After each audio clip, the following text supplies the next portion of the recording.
Dan kita mungkin habis ini langsung panggilin aja moderatornya ada Kak Niki Clara. Hai Kak Niki Clara. Halo Kak Niki Clara. Boleh ke tengah-tengah kita Kak Niki.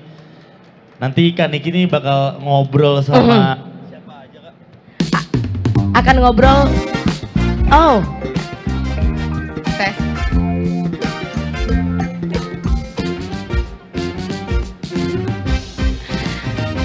Kak Niki apa kabar? Baik, Jadi alhamdulillah. kamu dari Alunjiva? Yes. Oke. Hari ini boleh di spill dikit gak sih bakal ngobrolin apa aja Kak? Oke, hari ini kita akan kedatangan 3 tamu spesial. 3? Tiga tamu spesial. Teman-teman dan juga para beliau ini adalah orang-orang yang memiliki ahli di bidangnya, terutama kaitannya tentang job inklusif. Bagaimana teman-teman disabilitas itu bisa masuk ke dalam sebuah dunia kerja. Apa sih yang harus dipersiapkan gitu.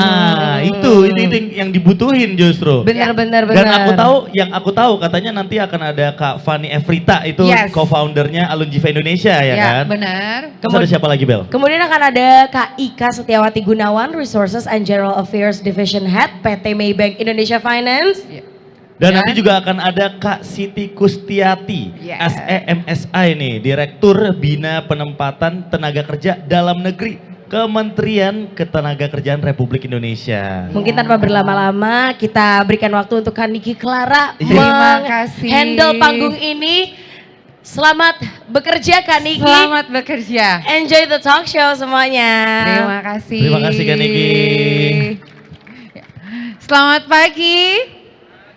Ya, bagi yang ada di sekitarnya mungkin boleh melipir terlebih dahulu. Kita mau berbincang-berbincang. Nanti jika misalnya ada pertanyaan kita bisa langsung tanyakan langsung. Oke, selamat pagi teman-teman. Assalamualaikum warahmatullahi wabarakatuh. Salam sejahtera dan tanpa berlama-lama lagi aku akan mengundang secara langsung 3 narasumber kami yang akan hadir untuk mengisi talk show terkait dengan bagaimana penempatan teman-teman disabilitas di dunia kerja dan juga peningkatan kapasitas teman disabilitas secara digital. Yang pertama, aku panggil Ibu Siti Kustiati, SEMSI selaku Direktur Bina Penempatan Tenaga Kerja Dalam Negeri Kementerian Ketenagakerjaan Republik Indonesia. Silakan Ibu.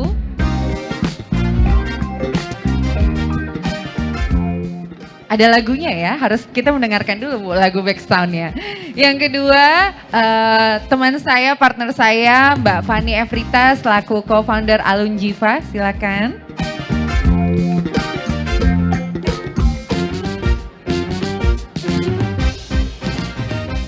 Dan yang terakhir, Ibu Setiawati Gunawan selaku Resources and General Affairs Division Head PT Maybank Indonesia Finance.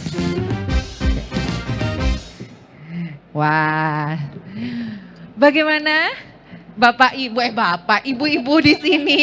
Kalau tadi MC bilang kakak-kakak ya, kakak-kakak, gimana hari Minggunya? Perjalanan lancar Ibu? Lancar banget, mungkin bisa diambil. Mungkin aku bisa minta satu lagi ya mic-nya ya. Oke.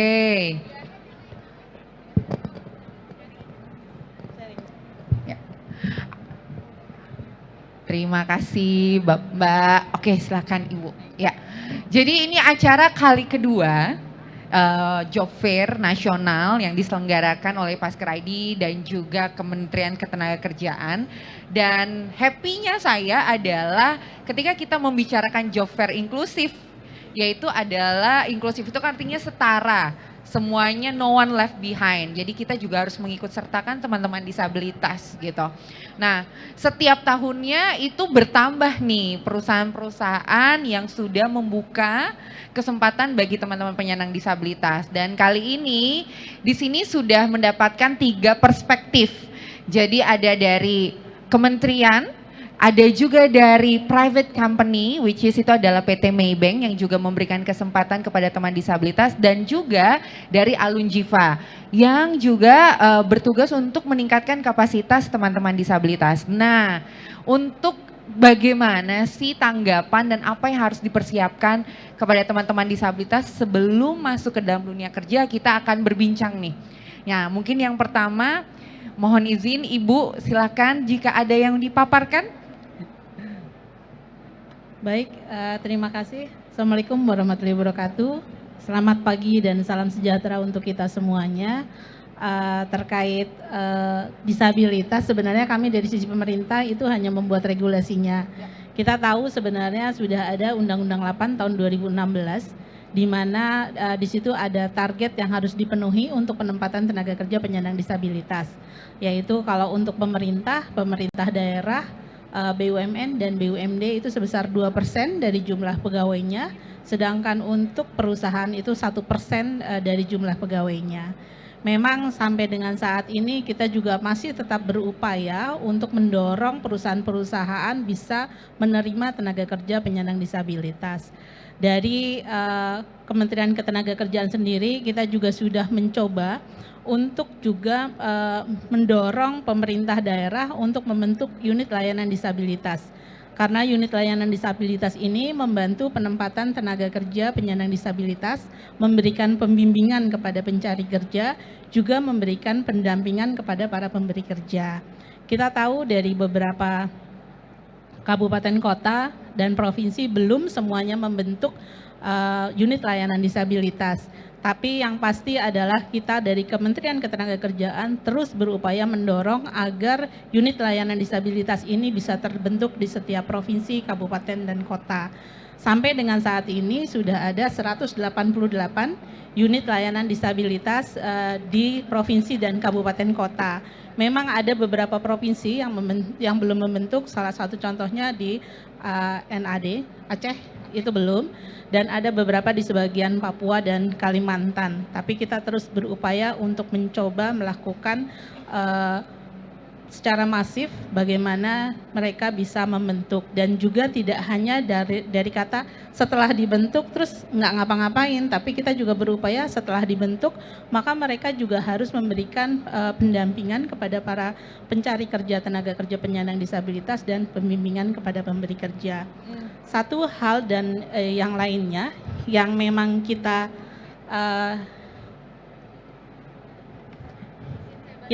kita bisa lakukan adalah ada beberapa keluhan dari para penyandang disabilitas, terutama ketika mereka sudah masuk di dalam dunia kerja.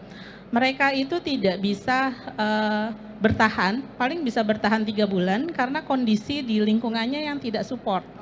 Karena itu dari Kementerian Ketenagakerjaan berupaya untuk menciptakan support system yang baik dengan cara memberikan pembekalan sensitivitas. Kalau yang selama ini kita lakukan pembekalan sensitivitas hanya untuk misalnya pengelola ULD, maka untuk tahun 2023 ini kita juga sudah merambah kepada pemberi kerja dan serikat pekerja, sehingga dengan adanya pembekalan sensitivitas, mereka tahu pasti bagaimana ketika ada teman-teman penyandang disabilitas dipekerjakan di tempat tersebut.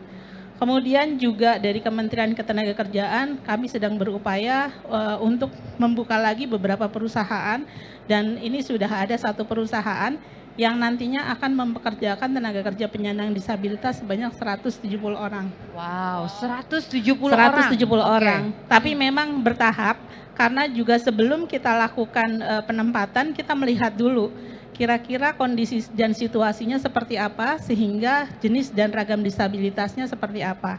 Kemarin kita sudah melakukan kunjungan ke kantor tersebut, dan ternyata dari beberapa jabatan yang ada untuk tunawicara, karena dia hanya menerima tahun ini baru 1, maka itu sebaiknya kita sampaikan kepada mereka sebaiknya ragam disabilitas jenis fisik saja, karena nanti agak kerepotan juga. Jadi kita melihat untuk tahun 2024 mereka baru bisa merekrut lebih banyak. Untuk tahun 2023 ini rencananya baru 6 dengan 6 jabatan. Dan ketika kita melihat bahwa 6 itu yang akan dilakukan penempatan, kita juga melihat apakah ada pengembangan karirnya di situ. Karena kita tidak mau teman-teman penyandang disabilitas tidak mempunyai karir yang jelas. Terus kemudian juga bagaimana dengan tenaga kerja penyandang disabilitas yang misalnya kebutuhannya tidak sesuai atau kompetensinya tidak sesuai dengan kebutuhan dari perusahaan, Kementerian Ketenagakerjaan punya balai-balai pelatihan yang ada di 21 UPTP itu juga sudah membuka pelatihan secara inklusif. Dan kami juga akan, kami dari Direktorat Jenderal Bina Penta dan PKK akan bekerja sama dengan Direktorat Jenderal Bina Lavotas untuk melihat pelatihan-pelatihan apa saja yang dibutuhkan, karena kita tahu bahwa perusahaan itu juga ketika merekrut akan melihat kompetensinya. Terus yang kedua adalah tahun 2024 kami dari Kementerian Ketenagakerjaan akan melakukan analisa jabatan untuk tenaga kerja penyandang disabilitas. Jadi kita akan melihat jabatan-jabatan apa saja yang bisa diapu oleh tenaga kerja penyandang disabilitas dengan ragam dan jenis disabilitasnya. Mungkin demikian yang bisa saya sampaikan. Terima kasih. Terima kasih. Ya, jadi ini cukup komprehensif ya Bu ya. Jadi kalau misalnya tadi saya merangkum, sebenarnya Ibu sudah menjelaskan bagaimana proses flow dari teman disabilitas itu untuk bisa dapat ditempatkan dan dipekerjakan di dalam satu perusahaan. Karena tadi aku menangkapnya yang pertama adalah stimulusnya, regulasinya itu sudah ada, Undang-Undang 8. Kemudian dari Undang-Undang 8 itu tersebut bagaimana menciptakan support sistemnya. Jadi sebelum teman-teman disabilitas masuk, yang diciptakan adalah support sistemnya terlebih dahulu. Didukung oleh sudah adanya 188 ya Bu ya, unit layanan disabilitas yang tersebar di seluruh provinsi Indonesia. Jadi kalau misalnya perusahaan yang ada di daerah ingin mempekerjakan teman disabilitas karena sudah ada regulasinya, itu bisa langsung berdiskusi dengan unit layanan disabilitas di daerah tersebut.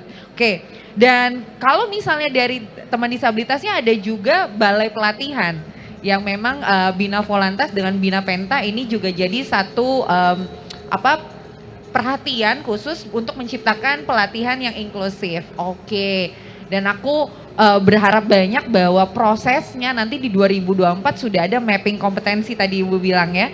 Mapping kompetensi terkait dengan jenis pekerjaan apa yang teman disabilitas bisa masuk. Oke, kita ada back sound yang lebih luar biasa. Jadi suara kita harus agak lebih besar ya. Karena ada back sound yang luar biasa nih di panggung utama.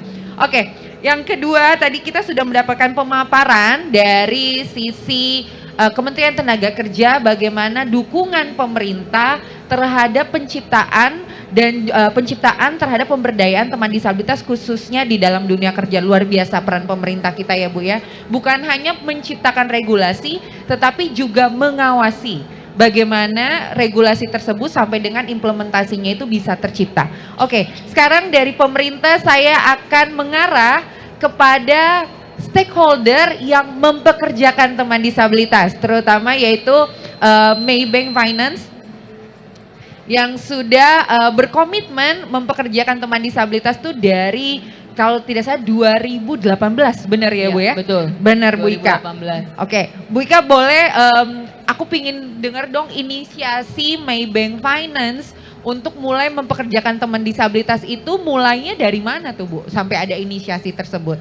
Oke. Balik lagi awalnya itu ya karena ada regulasi pemerintah yang harus mempekerjakan 1% dari total karyawan, sehingga kita berkomitmen dari level atas yang ada di Maybank Finance untuk memberikan kesempatan yang sama kepada teman-teman disabilitas untuk bisa berkontribusi di Maybank Finance. Kita mulai dari tahun 2018, tapi ya on and off karena sempat ada pandemi.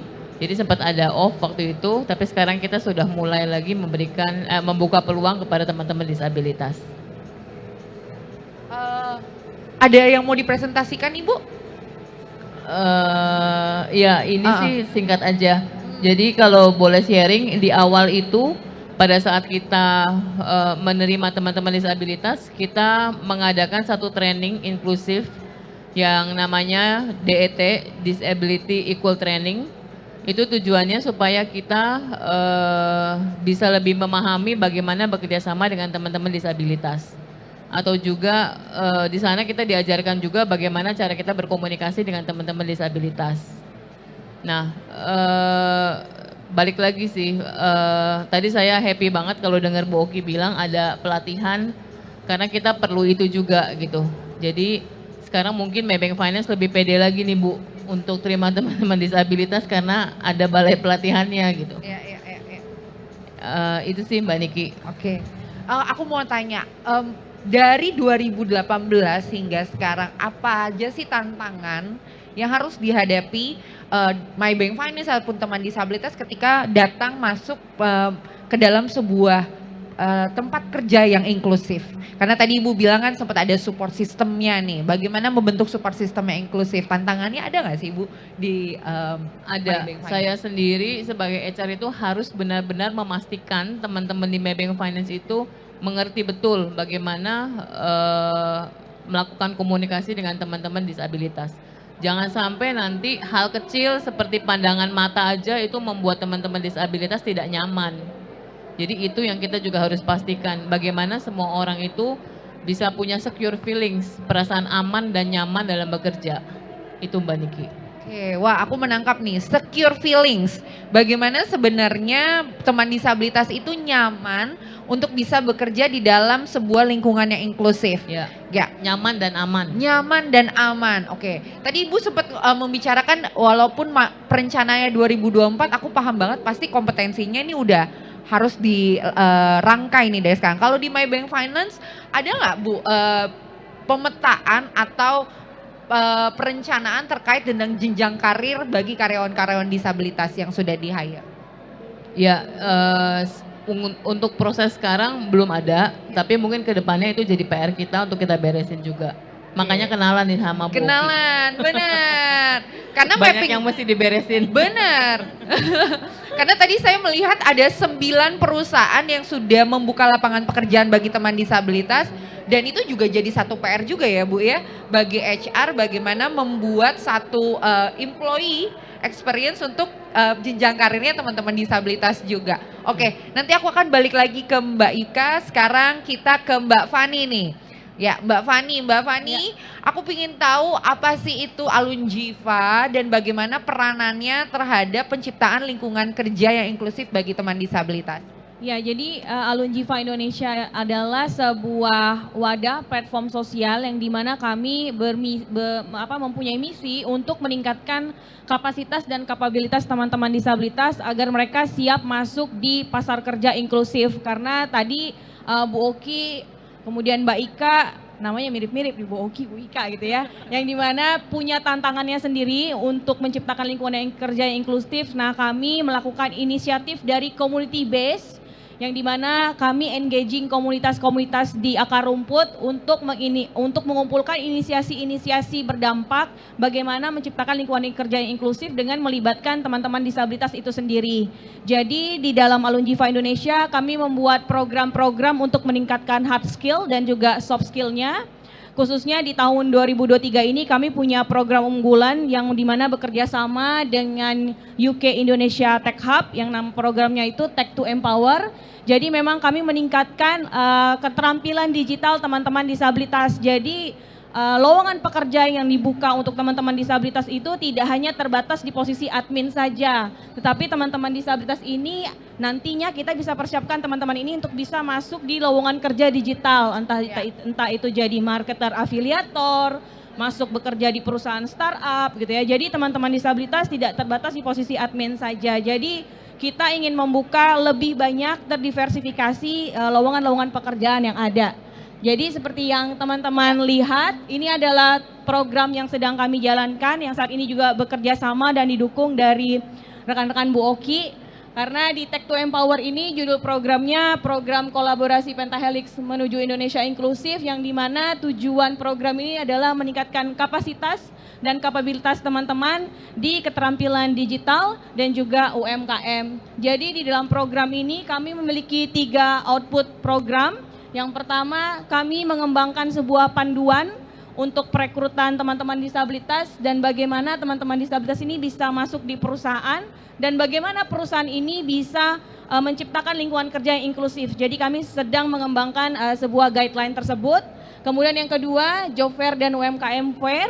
Kemudian yang ketiga adalah pelatihan keterampilan digital dan kewirausahaan bagi disabilitas. Jadi di program ini kami memberikan pelatihan ke 500 disabilitas di seluruh Indonesia dengan berbagai jenis disabilitas juga.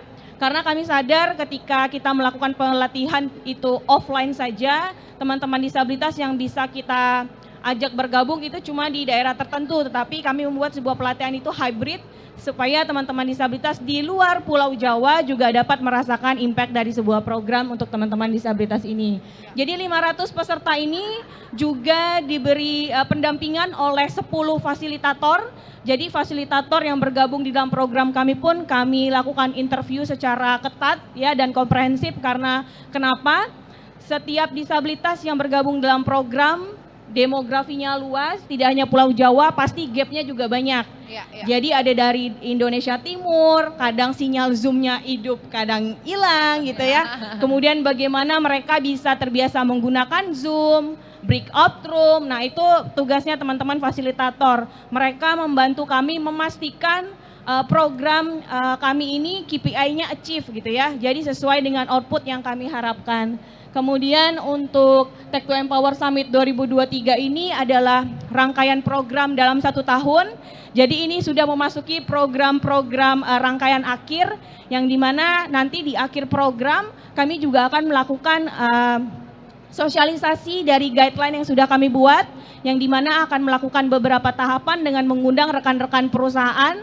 Makanya pada pagi hari ini tim-tim dari Alunjiva Indonesia sudah canvassing ke teman-teman perusahaan untuk mengajak, ayo teman-teman perusahaan yang mau mendapatkan pelatihan diversity equality training ataupun disabilitas, sensitivitas disabilitas, bagaimana teman-teman perusahaan mau memulai sebuah inisiasi positif, ayo bisa bergabung di Alunjiva Indonesia dan itu gratis melalui program kami, di dalam rangkaian program kami.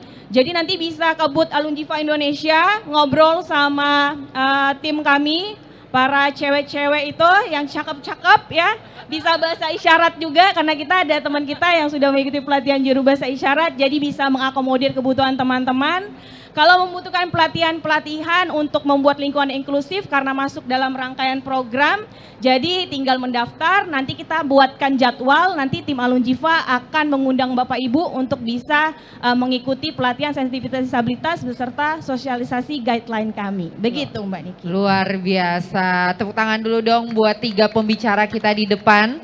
Ya. Jadi aku menangkap satu hal dari pemaparan Mbak Fani adalah terkait yang pertama bagaimana teman disabilitas itu perlu ditingkatkan kapasitasnya. Karena kalau tadi aku sempat searching lagi jumlah penyandang disabilitas itu hampir 7,8% dari total populasi Indonesia, which is itu adalah sekitar 25-an juta. Wow. Benar ya, 25 juta itu besar banget. Jadi bukan angka yang sedikit ya Ibu ya. 7,8%.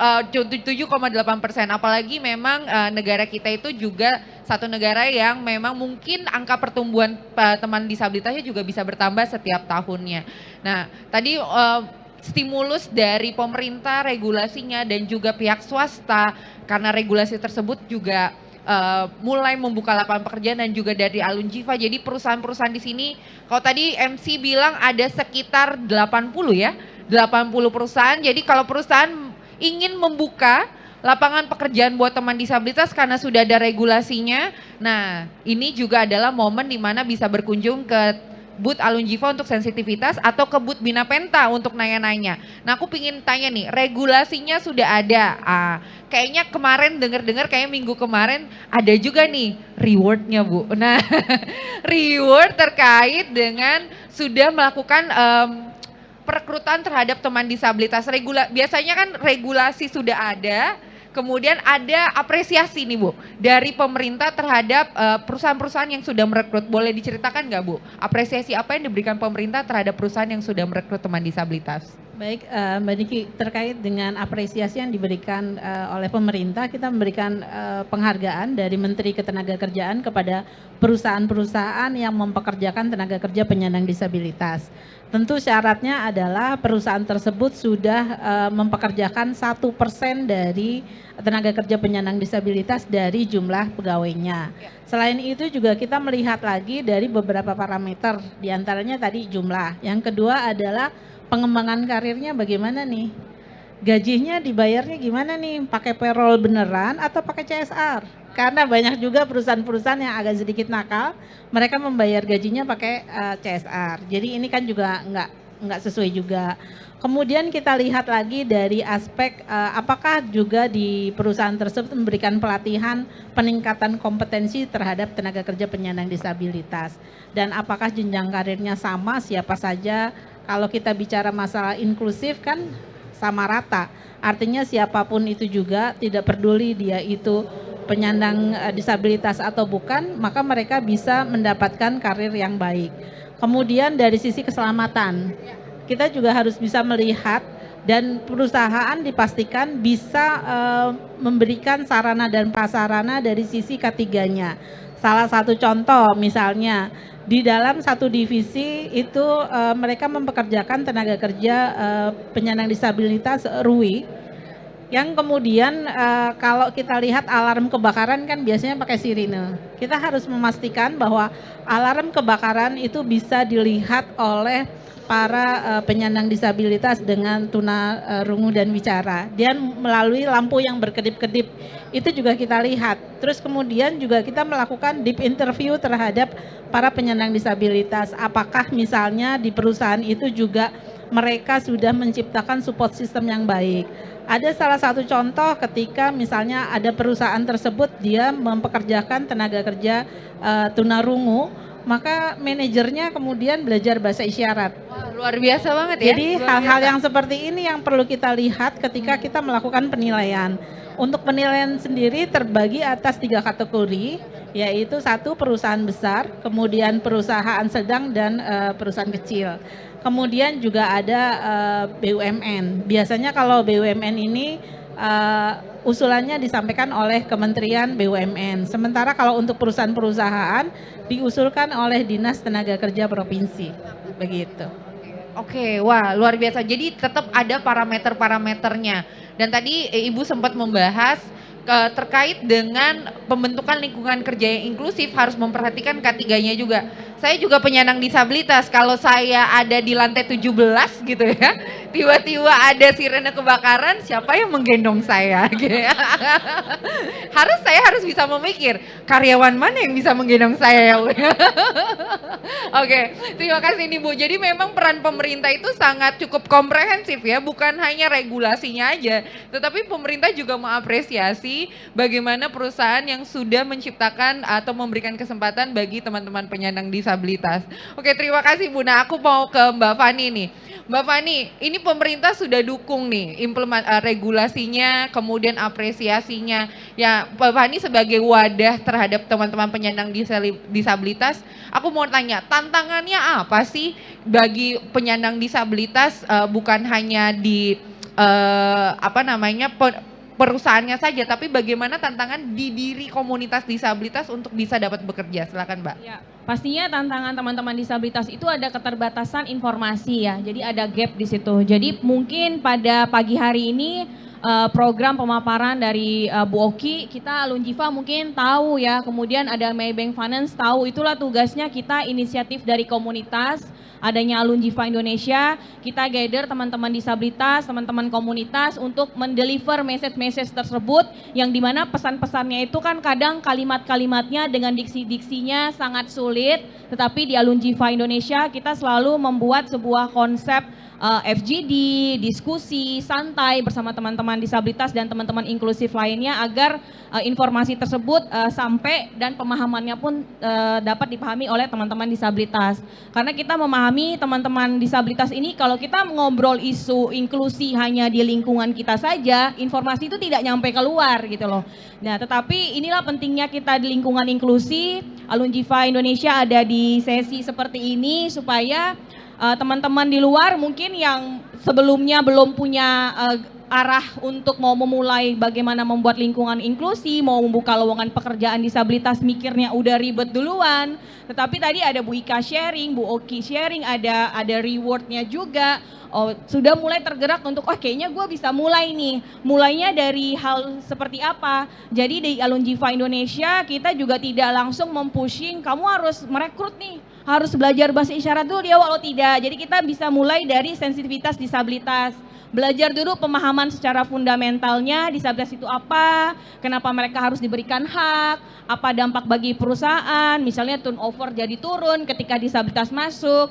Jadi kita bikin alasan-alasan yang membuat teman-teman perusahaan itu mau merekrut disabilitas, dan teman disabilitasnya pun kita di Alunjifa juga meningkatkan kapasitas dan kapabilitas. Jangan sampai ketika di interview ditanya mau kerja apa, mau kerja aja. Nah itu ada jawaban-jawaban yang sangat kita hindari pada saat interview.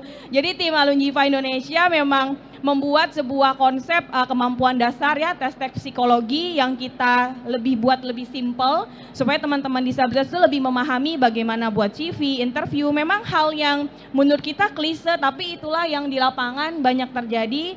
Teman-teman disabilitas banyak di tier satunya aja sudah tidak lolos karena CV-nya kurang menarik. Kemudian pada saat interview kurang bisa tanda kutip menjual dirinya supaya dia bisa masuk di perusahaan itu. Jadi itulah gunanya kita bisa kerja bareng, teman-teman komunitas pun.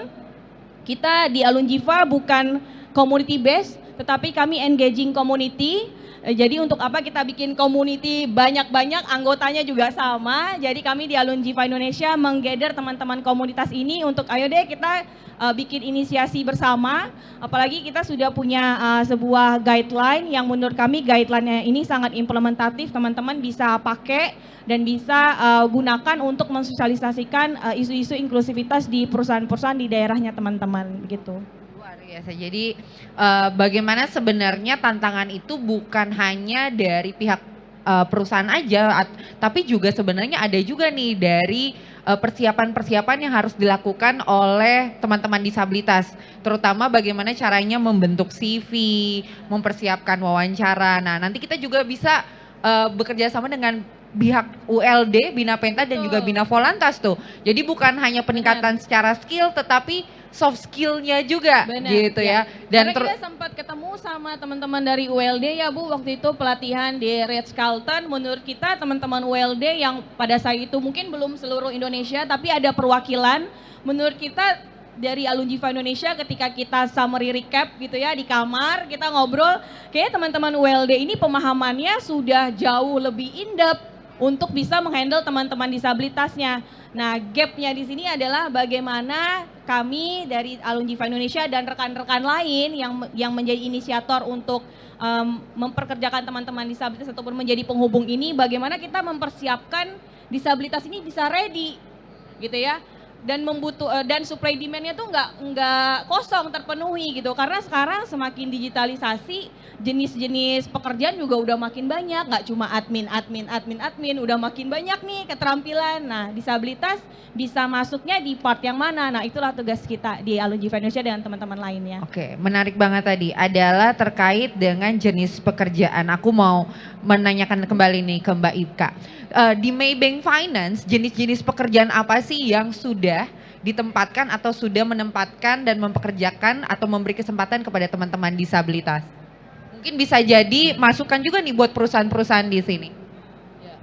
Di Maybank Finance kita pakai teman-teman itu ada di customer service, terus kemudian ada di content creator untuk media sosial, terus sama di bagian operation untuk bantu yang tadi lebih ke admin sih kalau di operation. Oke, jadi customer service, content creator, dan juga admin support ya dari berbagai macam divisi. Jadi bagi teman-teman perusahaan, saya baru melihat ada 9 perusahaan yang sudah mempekerjakan disabilitas. Insya Allah gitu ya, karena kalau tahun kemarin tuh kayaknya baru kalau tidak salah 5 Bu, sekarang 9. Harapan kami semua yang berada di sini tahun 2024 hampir 50% perusahaan yang ikut job fair inklusi ini sudah menerima buat teman-teman disabilitas. Tapi PR-nya bukan hanya dari pihak pemerintah, tetapi juga pihak komunitas disabilitasnya untuk membantu disabilitas meningkatkan kapasitasnya. Oke, karena waktu sudah hampir selesai ya, 5 menit lagi, aku boleh dong menanyakan pertanyaan terakhir, apa sih yang ingin disampaikan dari pihak Kementerian Tenaga Kerja khususnya Bina Penta terkait kepada Pentahelix stakeholder untuk membuka atau mulai membuka kesempatan terhadap penyandang disabilitas. Silakan Bu. Oke, baik, terkait dengan apa yang mau kita lakukan, yang kita harapkan dari Pentahelix adalah bagaimana kita bisa berkolaborasi bersama-sama, baik dari sisi perusahaan juga menginformasikan kepada kami jabatan-jabatan apa saja yang bisa diampu oleh penyandang disabilitas. Mari kita bersama-sama berkolaborasi untuk meningkatkan kuota penempatan tenaga kerja penyandang disabilitas. Kalau boleh saya informasikan, kemarin yang mau ikut untuk pemberian penghargaan itu dari 20 provinsi itu 189 perusahaan. Jadi bukan hanya 10 yang sekarang, rata-rata memang sudah lebih dari 189 itu yang sudah memenuhi syarat 1%. Sementara kalau yang masih satu-satu itu banyak. Jadi bagaimana kita berkolaborasi bersama untuk mendorong peningkatan target dari kuota penempatan. Kita meningkatkan target dari kuota penempatan. Kemarin yang ikut apresiasi sudah 189. 2024 insya Allah udah 3 kali lipat. 300 perusahaan kali ya? 300 perusahaan, amin, amin, amin. Nah, oke, dari Mbak Ika, bagaimana ada pesan-pesan buat perusahaan, mengajak perusahaan-perusahaan lainnya untuk mulai membuka kesempatan bagi teman-teman disabilitas untuk bisa berkarya dalam dunia kerja? Ya, harusnya dengan sesi talk show ini, dengan pemaparannya Bu Oki, sama program yang tadi Alun Jiva sudah sampaikan, harusnya perusahaan-perusahaan harus lebih confident sih sekarang. Karena support sistemnya itu udah ada menurut saya. Gitu. Terima kasih Ibu. Dan terakhir, the last but not the least, Mbak Fani, apa ajakan bagi teman-teman disabilitas untuk sebenarnya ini pemerintah sudah memberikan regulasi, kemudian perusahaan sudah mulai membuka. Apa sih yang harus dipersiapkan dari sisi teman-teman disabilitas? Karena kita berdua juga teman disabilitas nih. Jadi apa yang harus dipersiapkan dari teman-teman disabilitas untuk mulai membuka mata dan mempersiapkan diri untuk masuk ke dalam lingkungan dunia kerja? Ya. Jadi menurut saya teman-teman disabilitas harus tetap memiliki inisiatif-inisiatif pribadi yang datang dari dirinya, dan juga teman-teman disabilitas harus tetap semangat dan jangan terlalu negatif thinking, terus semangat untuk bisa meningkatkan kapasitas diri, karena jangan sampai ketika kesempatan itu datang teman-teman disabilitas tidak siap gitu ya. Begitu juga dengan teman-teman perusahaan juga. Jangan takut untuk memulai gerakan-gerakan kecil, karena kita selalu merayakan inisiatif-inisiatif kecil ini, karena inklusi ini kan adalah sebuah proses ya, bukan hasil ya. Jadi mari kita berproses bersama untuk membentuk lingkungan kerja yang inklusif. Luar biasa. Oke, tadi saya dapat bisikan ternyata kita masih boleh membuka sesi Q&A kalau misalnya ada sesi Q&A. Mungkin ada yang ingin bertanya dari penonton di depan? Oh, oke, silakan. Mic-nya bisa pihak. Oke. Oh, sudah ada Ibu, sudah ada. Silakan Mas. Oke, selamat pagi semuanya. Saya Rizky dari Yayasan Empati. Dan saya ingin menanyakan mungkin spesifiknya ke Bu Oki dan Bu Ika. Iya. Dan mungkin Alun Jiva juga bisa membantu. Yang Iya. pertama mungkin kan tadi Ibu bilang ada 189 perusahaan yang udah memenuhi syarat 1% Bu ya. Nah itu ada nggak Bu listnya supaya nanti mungkin teman-teman disabilitas lain juga dapat informasinya supaya mereka bisa memetakan peluang mereka ya. Nah untuk Bu Ika, mungkin yang ingin saya tanyakan bagaimana mempersiapkan people with non-disability yang ada di company Ibu untuk siap menerima teman-teman disabilitas. Karena kan kalau misalkan kita ngobrolin disabilitas kan pasti akan ada judgement dan lain sebagainya. Gitu aja, terima kasih. Silakan Ibu. Tadi pertanyaannya adalah bagaimana supaya teman-teman disabilitas ini bisa tahu informasi ada perekrutan terhadap teman disabilitas tadi dari 189 perusahaan, benar ya Mas ya? Silakan. Baik, terkait dengan bagaimana caranya teman-teman disabilitas bisa mendaftar di unit layanan disabilitas. Sebenarnya kami juga sudah memberikan data-data unit layanan disabilitas apa saja. Di provinsi mana saja, nanti kita sudah kasih di dalam paparan saya, jadi nanti bisa dilihat. Tapi kalau untuk Jakarta, mungkin Mas bisa berkunjung ke unit layanan disabilitas yang ada di Dinas Tenaga Kerja Provinsi DKI yang depan patung Pak Tani. Kebetulan untuk satu perusahaan yang nantinya akan mempekerjakan 170 orang, kami berkoordinasi dengan ULD. Jadi ULD, oke. kita ketemu itu hanya untuk meyakinkan bahwa ada program penempatannya, kemudian ada pengembangan karirnya. Setelah kita sudah fix, baru kita pertemukan dengan unit layanan disabilitas. Sehingga nanti yang akan merekrut itu unit layanan disabilitas. Bukan dari kami, dari Ditjen Bina Penta, bukan. Tapi unit layanan disabilitas. Kalaupun nanti misalkan dia akan merekrut di salah satu kabupaten kota, tentu kami juga akan menghubungi unit layanan disabilitas tersebut. Karena apa? Karena unit layanan disabilitas ini juga memberikan pembimbingan kepada pemberi kerja. Jadi nanti misalnya yang ada di kabupaten kota mau merekrut, maka tim dari ULD akan melihat lebih dulu ke sana bagaimana suasana kantornya. Contoh bagaimana misalnya gedungnya lantai 3, tidak ada lift untuk penumpang atau untuk orang tidak ada, hanya lift barang. Maka kami tidak menyarankan tenaga kerja penyandang disabilitas dengan menggunakan kursi roda untuk ditempatkan di situ karena ini akan mempersulit. Kemudian juga kalau tadi disampaikan seperti contoh di Maybank kan mereka lebih kepada sektor finance ya. Tapi kalau kita lihat di beberapa perusahaan ada juga tenaga kerja penyandang disabilitas yang bekerja di perusahaan farmasi. Nah itu ada di Bandung. Tapi kemudian ketika saya tanyakan pengembangan karirnya sendiri, ternyata memang dari teman-teman disabilitasnya nih yang kurang. Jadi saya tanyakan kepada manajer HR-nya, apakah tidak ada pengembangan karir untuk mereka-mereka yang ada di bagian produksi. Kebetulan mereka itu ruwi yang dipekerjakan. Terus kenapa tidak dinaikkan menjadi supervisor? Ternyata kalau harus menjadi supervisor, dia harus memiliki background sekolah farmasi. Dan ketika saya tanyakan kepada manajernya, apakah tidak diberikan kesempatan? Mereka bilang kita memberikan kesempatan, tapi tenaga kerja penyandang disabilitasnya sendiri yang tidak mau. Yang penting bagi mereka adalah, yang penting saya sudah bekerja. Padahal kalau dari sisi kita, bagaimana caranya peningkatan karir bagi tenaga kerja penyandang disabilitas. Ya, jadi yang aku tangkap adalah sebenarnya ULD itu menjadi pusat informasi bagi teman-teman disabilitas untuk memulai mengetahui nih list-list pekerjaan yang sudah menerima atau perusahaan-perusahaan yang sudah membuka lowongan pekerjaan bagi disabilitas ya Bu ya. Betul. Dan di akhir ada satu yang aku tangkap adalah sebenarnya teman disabilitas juga harus siap untuk terus meningkatkan kapasitasnya karena pengembangan karir itu atau peningkatan karir itu juga penting adanya dalam satu perusahaan. Terima kasih. Ada mungkin sudah cukup Mas atau ada yang mau ditambahkan?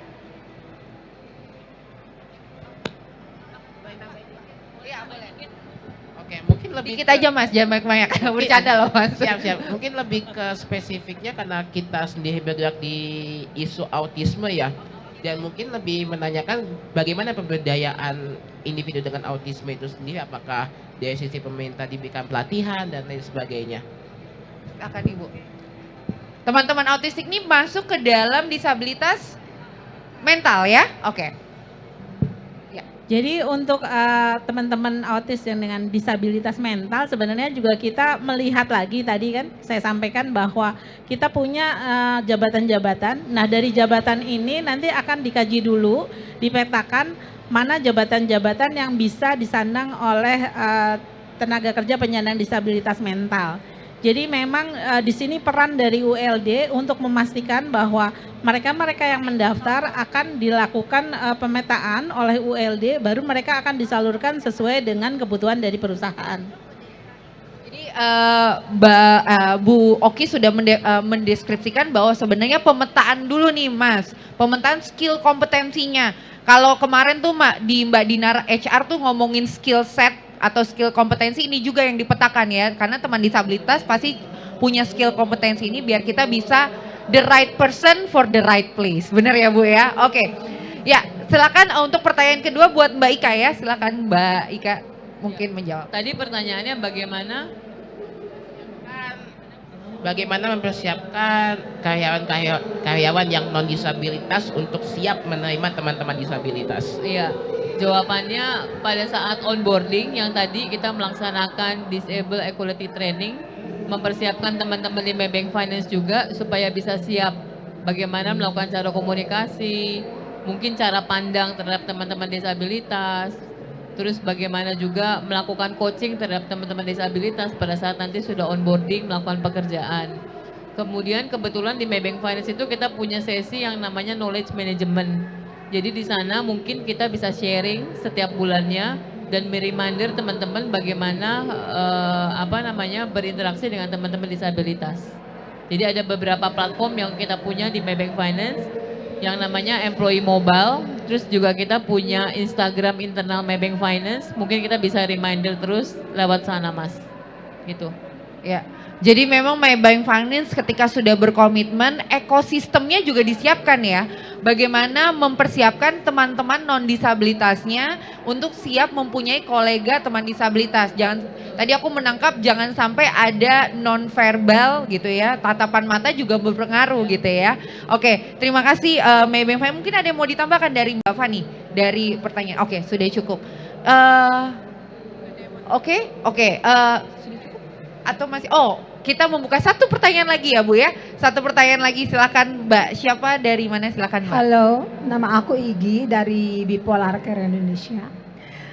Oke, tadi banyak dibahas, lebih banyak aku mendengarnya ya lebih banyak membahas tentang disabilitas fisik.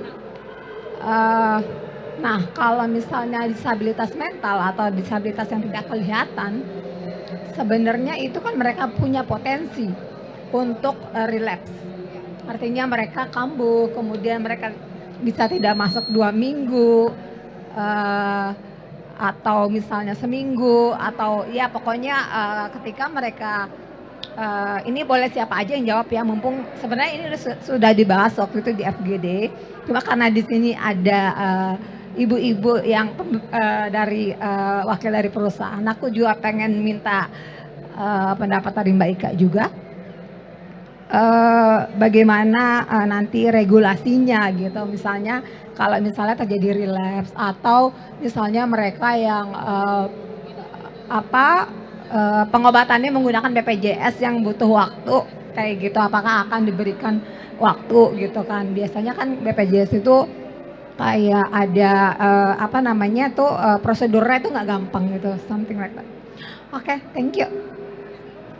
Baik, mungkin dari saya dulu kali ya. Jadi untuk yang kami dari Kementerian Ketenagakerjaan tidak mengkotak-kotakan. Jadi semua ragam disabilitas kami berupaya untuk melayani, baik itu mental maupun intelektual. Kemarin juga kami sudah ketemu dengan Yayasan Peduli Down Syndrome. Itu juga mereka mempertanyakan bagaimana anak-anak kami setelah kami tidak ada. Itu juga menjadi salah satu pemikiran kami di Kementerian Ketenagakerjaan. Kita berupaya untuk semua ragam dan jenis disabilitas diupayakan untuk mendapatkan pekerjaan, baik itu di formal maupun informal. Tentu kita melihat lagi kepada perusahaannya. Ketika perusahaan itu menerima yang bipolar, kalau tadi yang disampaikan bahwa nanti bisa jadi relapse, kemudian butuh waktu yang panjang dan lama untuk mereka berobat, itu sudah ada pemahaman dari perusahaan bahwa ketika mereka menerima penyandang disabilitas mental, maka ada kemungkinan di saat-saat tertentu akan terjadi hal-hal seperti ini. Itu sudah kita sampaikan di awal, sehingga support sistemnya yang baik di situ adalah mereka akan maklum dengan kondisi yang memang terjadi. Jadi tidak bisa misalnya tiba-tiba yang mental terus perusahaannya nggak mau peduli dengan asumsi bahwa oh kamu tidak masuk maka akan dipotong gajinya. Nggak seperti itu. Ketika kita melakukan pembahasan dengan perusahaan-perusahaan, kita sampaikan beberapa hambatan yang mungkin akan terjadi. Contoh misalnya ketika mereka-mereka yang Down syndrome, ada saat-saat tertentu mereka tantrum. Nah, perusahaan itu diajarin bagaimana cara mengatasi tenaga kerja yang ketika di dalam bekerja dia tantrum, apa yang harus dilakukan itu kita berikan kepada perusahaan-perusahaan sehingga perusahaan yakin ketika menerima tenaga kerja dengan semua ragam dan jenis disabilitas. Ini menarik nih bahwa sebenarnya pemerintah sudah mengetahui ragam disabilitas dan juga memberikan pemahaman kepada perusahaan-perusahaan yang mau merekrut teman-teman disabilitas. Jadi nggak boleh tuh perusahaan itu mengkotak-kotakan, saya cuma mau merekrut teman jenis disabilitas ini saja. Jadi memang dari pemerintah sudah memberikan pemahaman tersebut dari adanya ULD tadi ya Bu ya. Jadi mungkin dari Mbak Igi tadi ya, Mbak Igi juga bisa di-sharing juga. Mungkin ada hal-hal yang bisa Bipolar Care Indonesia berikan juga pemahamannya kepada teman-teman ULD. Karena sudah ada 188 Mbak ULD di seluruh Indonesia yang mungkin butuh insight-insight juga dari Bipolar Care Indonesia. Nah ini butuh nih ya Bu ya, kolaborasi bersama tadi ya Bu ya, benar. Boleh saya tambah sedikit ya? Boleh, silakan Bu. Kalau untuk tenaga kerja disabilitas yang ingin masuk ke informal, kita dari Kementerian Ketenagakerjaan juga akan memberikan satu program namanya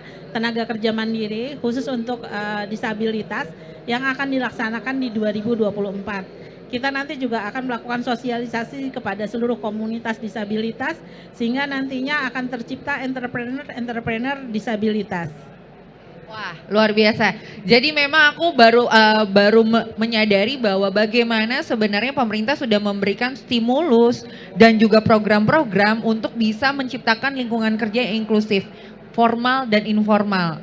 Apalagi memang kedepannya 2024 kita menciptakan entrepreneur ya Bu ya. Oke, terima kasih Mbak Oki. Nah, aku mungkin mengarah ke Mbak Ika, silakan Mbak Ika. Ya Bu Kiki, kalau to be honest memang Maybank Finance belum pernah punya pengalaman dengan teman-teman disabilitas in terms of mental gitu ya. Tapi mungkin tidak menutup kemungkinan juga ke depannya kalau memang misalnya ada ya silahkan, karena prinsipnya kita memberikan kesempatan yang sama. Nah, kalau tadi pertanyaannya kalau jarang masuk kantor gitu ya, gimana gitu ya. Ya, di kita itu di Maybank Finance sekarang berlaku konsep yang namanya mobile work. Jadi kita nggak paksa karyawan itu untuk datang ke kantor, yang penting poinnya adalah produktivitas. Nah, kita mengontrol produktivitas lewat mana sih? Kita punya yang namanya aplikasi namanya Employee Mobile. Jadi setiap hari kita diharuskan untuk mengisi log itu, apa yang kita kerjakan. Nanti at the end of the month kita bisa, atasannya itu bisa lihat ada berapa persen sih atau ada berapa jam yang dilakukan untuk training, ada berapa jam yang dilakukan untuk melakukan pekerjaan business as usual, atau ada berapa jam yang dilakukan untuk melakukan project-project baru. Jadi kita kontrol semua dari situ. Jadi akhir bulan itu setiap atasan user bisa melihat produktivitas dari sana. Mungkin itu jawaban sementara dari saya Bu Kiki. Wah, jadi ini menarik bahwa peningkatan digital di dalam perusahaan juga membantu menciptakan lingkungan inklusi, karena sekarang itu generasi MZ kalau pada saat kita wawancara gitu ya, tim HR tuh nanyanya, kalau generasi MZ tuh nanya gini, masuknya berapa hari ya Mbak gitu ya, WFO-nya berapa hari gitu. Itu adalah pertanyaan pertama yang ditanyakan generasi MZ. Nah, akhirnya perusahaan juga menyesuaikan bahwa sekarang itu bisa working from anywhere dan working from WFB, working from Bali gitu ya. Oke, ya, terima kasih. Mungkin sudah menjawab ya Mbak Igi ya, bahwa sebenarnya dari ekosistem yang dan sistem kerja yang disiapkan oleh perusahaan itu juga mendukung, membantu bagaimana produktivitas teman-teman disabilitas itu tidak terganggu dan tetap ter-achieve gitu ya. Mungkin ada yang mau ditambahkan dari Mbak Fani? Silakan. Ya, mungkin Mbak Igi, karena kita udah ketemu di FGD pengembangan guideline, sebenarnya kuncinya ini kan di dalam tahapan proses employment journey ketika teman-teman disabilitas ini masuk ke perusahaan gitu ya, yang dimana masuk dalam proses dari in-depth interview, rekrutmen, yang sangat diharapkan itu adalah kejujuran dulu. Jadi akan lebih baik di awal menyebutkan jenis disabilitas yang teman-teman miliki itu apa gitu ya. Kenapa? Supaya perusahaan juga bisa mempersiapkan bentuk akomodasi yang layaknya seperti apa. Supaya kita memiliki misi yang sama gitu. Jadi jangan sampai ketika teman disabilitas nanti masuk ekspektasinya beda. Begitu juga teman-teman disabilitas, teman-teman perusahaan juga seperti itu. Jadi ketika kita, karena Alunjifa ini penengah lah ya, kita agregator, ketika kita ngobrol dengan teman-teman perusahaan juga, teman-teman perusahaan juga kadang ketika ada teman-teman disabilitas mental, dia nggak tahu kalau yang baru direkrutnya ini punya masalah mental gitu ya. Jadi akan lebih baik ngomong dulu di awal supaya dari teman-teman perusahaan pun nanti bisa sharing bagaimana bentuk akomodasi yang layaknya, yang dibutuhkan tuh apa, gimana titik tengahnya begitu ya. Karena kuncinya itu tadi, akomodasi yang layak supaya tidak ada yang terkejut-kejut, tidak hanya disabilitasnya yang kaget ketika masuk lingkungan ini, teman-teman disabilitas, teman-teman perusahaannya pun juga mempersiapkan lingkungan kerjanya pun yang proper gitu ketika teman-teman disabilitas ini masuk ke dalam perusahaan mereka. Wah, dan juga teman perusahaan juga bisa berdiskusi dengan ULD tadi. Betul. Ini satu kolaborasi yang Pentahelix yang luar biasa sebenarnya, karena sebelum teman-teman disabilitas masuk ke dalam dunia pekerjaan, ekosistemnya, support system yang tadi Bu, support systemnya itu sudah sangat banyak gitu ya. Jadi informasinya itu sudah tidak terbatas gitu, baik dari lingkungan Jawa, bahkan ULD udah sampai 188. Oke. Jadi akan lebih baik juga ketika teman-teman organisasi ini memberikan best practice seperti apa yang perlu dilakukan oleh teman-teman ULD ketika mensosialisasikan teman disabilitas mental. Karena kan solusi ini kan hadir dari teman disabilitas itu sendiri kan. Karena kan yang paling mengenal kan teman-teman gitu. Jadi akan lebih baik teman-teman kita kolaborasi aja. Siap. Oke. Itu adalah kita sudah hampir 1 jam 15 menit ya, luar biasa ya. Jadi saya sebenarnya ingin membuka sesi pertanyaan ya.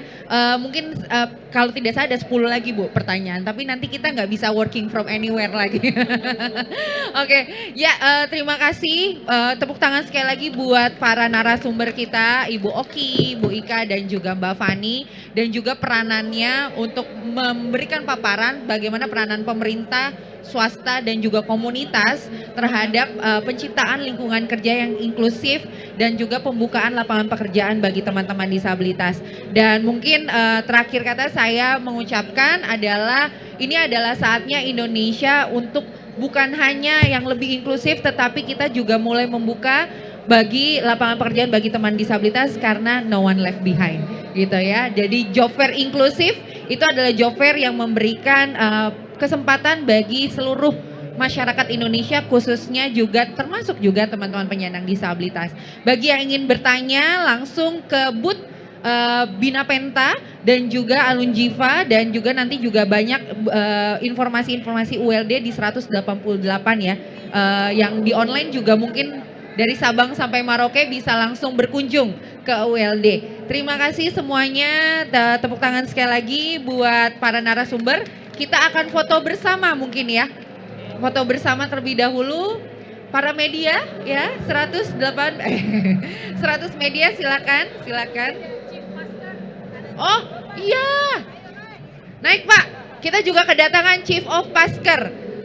Jadi Pasker ini ya Pak, Pasker ini salah satu platform juga ya Pak ya. Platform untuk memberikan informasi jenis pekerjaan yang terbuka. Oke, silakan.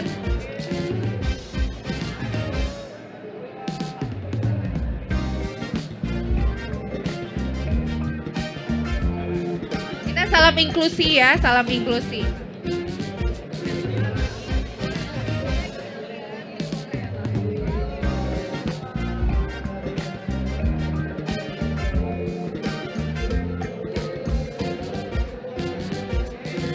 Oke, terima kasih. Terima kasih. Sebelum pada pamit, ini mau ada penyerahan piagam dulu ya. Benar. Silakan. Benar, ini akan ada penyerahan piagam langsung dari Chief Pasker ID ini Bapak Muhammad Yusuf akan memberikan kepada Kak Fani Efrita selaku co-founder Alunjifa Indonesia. Terima kasih atas talk show yang luar biasa hari ini, bisa ngasih tahu ke teman-teman yang disabilitas gitu ya, bahwa sekarang lapangan kerja tuh sudah sangat terbuka. Iya, benar banget. Dan ada boothnya juga Alunjifa ya. Benar. Bisa langsung datang aja kalau mau tanya-tanya lebih jauh. Dan ini juga tadi ngebahas tentang keterampilan digital bagi disabilitas gitu. Bener. Bel. Sekarang kan ya di era digital ini ya.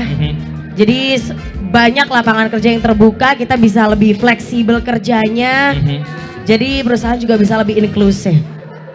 Satu lagi foto bareng-bareng lagi. Oke. Foto lagi sekali lagi. Sebelum setelah ini kita akan masuk ke pemaparan materi. Iya.